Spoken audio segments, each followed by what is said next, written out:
Ser do Espaço, título como esse episódio chegou ao Brasil lá nos anos 1990, começa com o piloto de um caça iraquiano abatendo um objeto estranhíssimo no céu noturno do Iraque.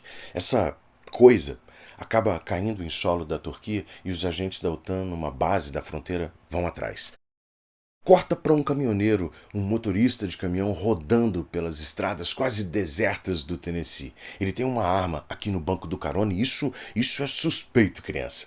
De repente todas as luzes se apagam, o caminhão tá morto, morreu ali no meio da estrada, no meio do nada. O Ryan, o motorista, desce armado e não demora para ele começar a atirar em alguma coisa que está espreitando ali no escuro.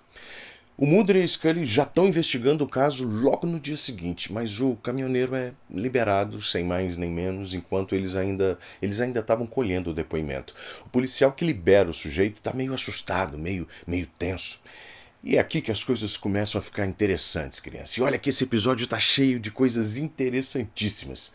O Mulder busca ajuda desse grupo estranho de excêntricos teóricos da conspiração. Pois é, nós temos a primeiríssima aparição dos Lone Gunmen, os pistoleiros solitários. E as estranhezas e detalhes interessantes não acabam aqui nesse episódio. O Mulder recebe informações importantes do Garganta Profunda e começa esse jogo de gato e rato em que o Mulder e a Scully estão sempre sendo vigiados, seguidos. Escutas na caneta da Scully, no apartamento do Mulder. Eles descobrem que o caminhão pode estar transportando um ser extraterrestre capturado no embate com a aeronave iraquiana. A tensão começa aqui. O Mulder começa a questionar se o Garganta Profunda está realmente do seu lado ou se está só manipulando o jogo todo.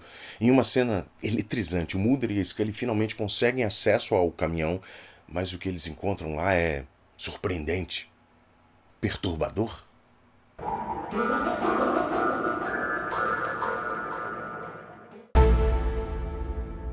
EBE, ou Entidade Biológica Extraterrestre, título original do episódio. Esse episódio volta com tudo, a conspiração central de Arquivo X, e é um dos meus favoritos da primeira temporada.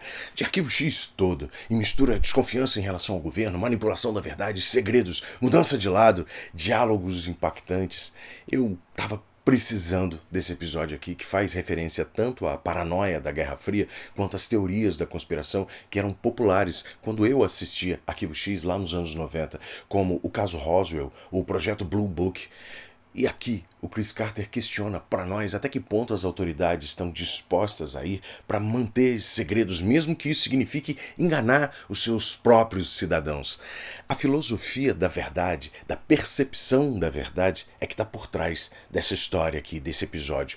Mulder, sempre o crente, a Scully sempre a cética, representam os dois lados da mesma moeda e os dois precisam de provas para suas convicções que são diferentes. A busca pela verdade e a necessidade de evidências concretas. A dúvida sobre o que é real e o que é fabricado vai conduzindo a história com mentiras, meias verdades, vai deixando o público se questionando se o que a gente está vendo é uma revelação genuína ou só mais uma camada da conspiração. Mulder e Scully estão no topo da sua performance, da forma dos personagens nesse episódio. Eles já estavam antes, a gente falou disso nos episódios anteriores, mas aqui nós colocamos isso à prova como história que é o cerne da série. A Scully faz questão de frisar para ele, para o Mulder, com todas as letras, que só confia nele. O tamanho dessa afirmação aciona um mecanismo que movimenta a temporada toda na direção do clímax dessa temporada, não só do episódio. Entende que uma temporada é como se fosse uma grande jornada do herói. Nos primeiros episódios, nós tivemos o chamado para a aventura com a Scully indo trabalhar nos arquivos X, cética, questionando o seu papel a todo instante, o Mulder trazendo a parceira para dentro desse mundo fantástico dos seus casos impossíveis. Eles tiveram todos esses episódios para se conhecerem, se entenderem, encontrar um caminho. O Garganta Profunda, por outro lado, interpretado pelo Jerry Harding, tem a sua melhor participação nesse episódio. É onde o seu personagem mais se revela. Ele é uma espécie de algoz, sim, mas também um protetor. É um mentor e é o que nós escritores costumamos chamar de guardiões do limiar. Ele aparece mais vezes e tem mais tempo de tela do que nos episódios anteriores, e essa ambiguidade dele é o que nós temos de mais fascinante aqui.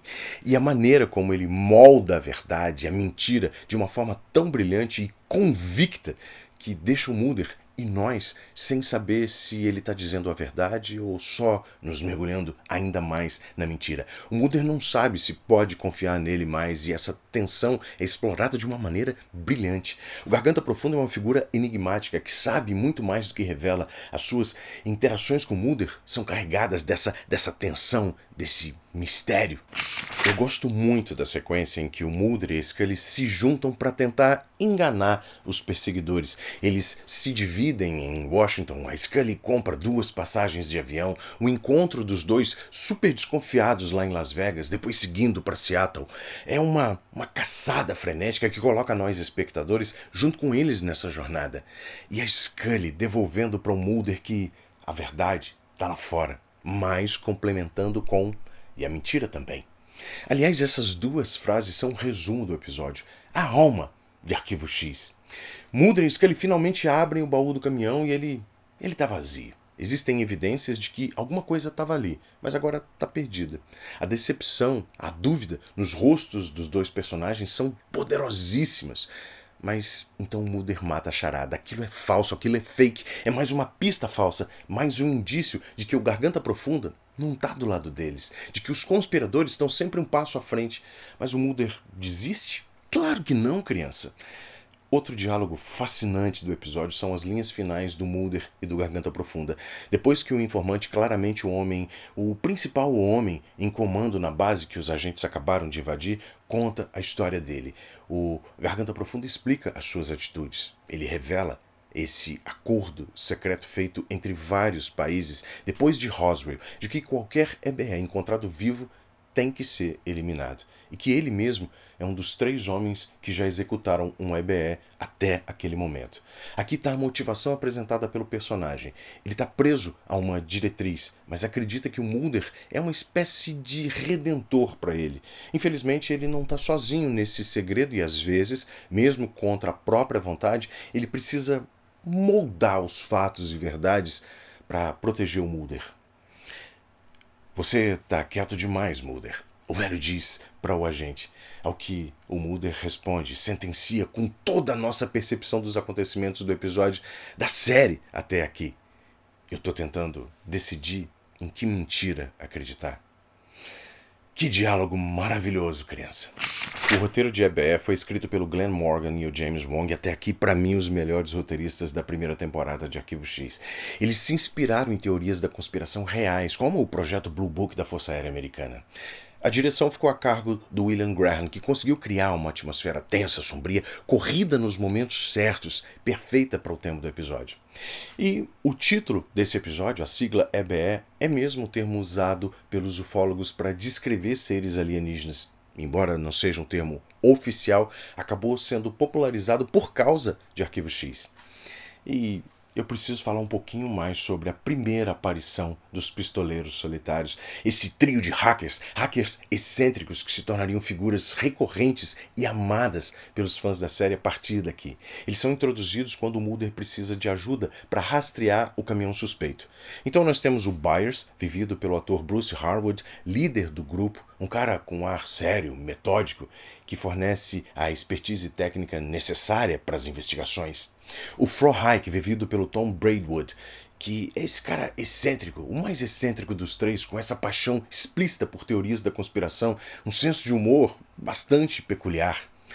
O Langley, vivido pelo Dean Haglund, que é esse gênio da tecnologia, sempre com uma solução rápida para os problemas mais complexos. O Mulder conhece os Pistoleiros Solitários através desses contatos que ele tem na comunidade de ufologia, e essa primeira interação junto com a Scully é cheia de química, cheia de humor. Apesar de eles serem coadjuvantes, eles trazem, já desde aqui, essa energia única para a série. A ideia dos Pistoleiros Solitários surgiu como uma forma de adicionar um toquezinho de leveza, de humor às histórias mais densas, mais sombrias de Arquivo X. E para mim ela foi perfeita. Os caras são perfeitos.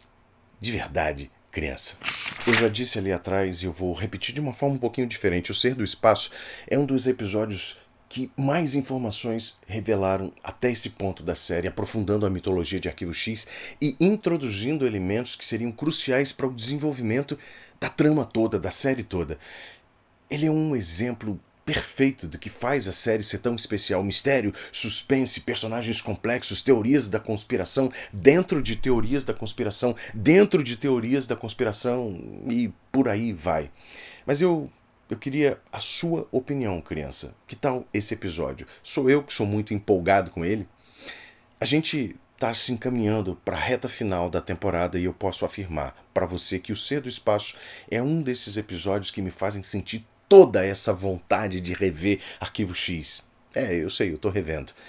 E eu conto com você para o próximo episódio, O Homem dos Milagres. Enquanto isso, se inscreve aqui no canal. Se você ainda não fez isso, curte esse vídeo aqui e a gente se vê no próximo.